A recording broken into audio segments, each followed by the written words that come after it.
دیکھ لیجیے آپ ان کے گئے ہوئے اس دنیا میں کتنے دن ہو گئے، آج تک لوگوں کے دلوں میں ان کی محبت ایسی ہے.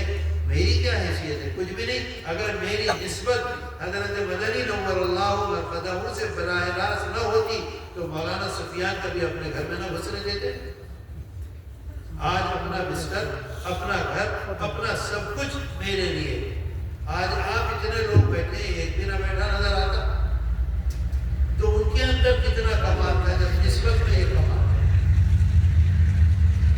کیا کمال تھا؟ صرف ایک بات تھی، اللہ کے رسول صلی اللہ علیہ وسلم سے ایسی محبت. جو کام آپ نے کیا وہی اپنی زندگی میں کیا، جس کام کو نہیں کیا کوئی نہیں ان سے کرا سکا.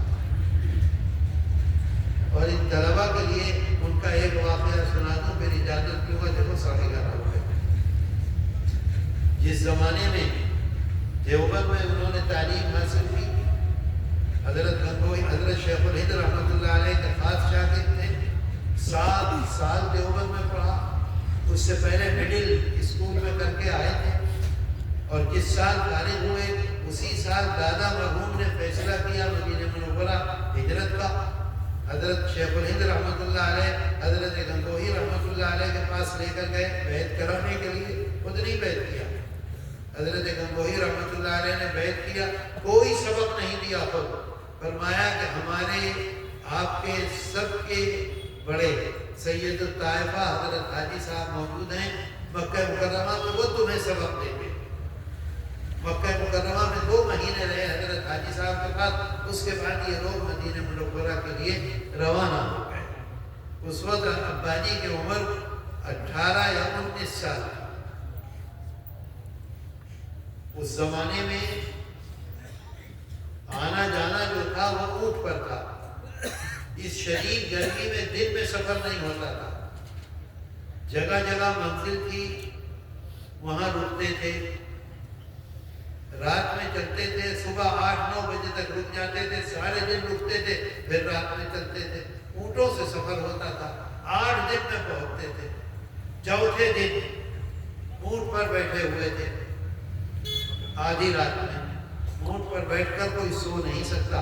ہاں، سوئے گا جاگے گا، سوئے گا جاگے گا. خزیمہ ایک منزل تھی، اس سے قافلہ چلا اور بدر پر آ کر رکنا تھا.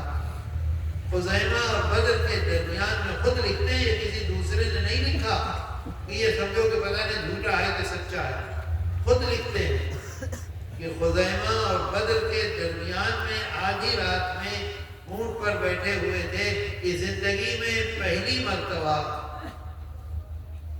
ہمارے آقا اور سردار حضرت محمد صلی اللہ علیہ وسلم کی زیارت ہوئی خواب میں. جیسے ہی پہلی مرتبہ دیکھا تو فرماتے ہیں کہ اپنی جگہ سے میں دوڑا خواب میں اور اپنا سر آقا کے پاؤں میں رکھ دیا.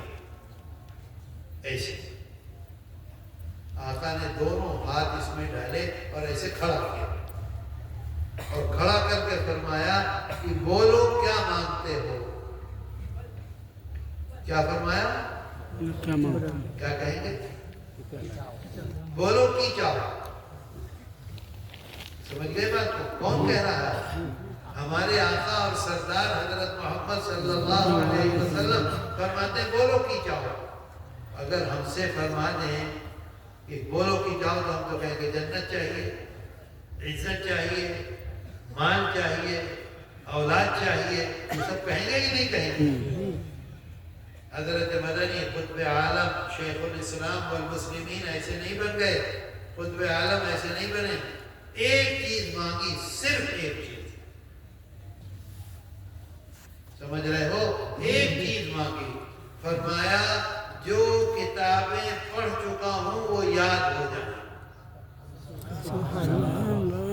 کیا فرمایا؟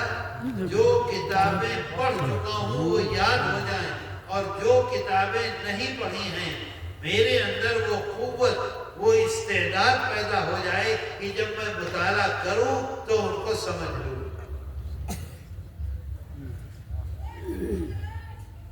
آقا نے فرمایا جاؤ تم کو دیا. کیا کہیں گے؟ علم دلا۔ آج لوگ کہتے تو ہیں کہ 18 سال حدیث شریف پڑھائی مدینہ منورہ میں، ایسے ہی تھوڑے پڑھائی، ایک چیز مانگی، 2 چیز مانگتے تو ممکن ہے ایک چیز علم، بس اور کچھ نہیں مانگا۔ مولانا نثار صاحب تھے دیوبند میں، جب شروع میں سلہٹ سے تشریف لے گئے ہیں دیوبند، تو اس زمانے کے واقعات میں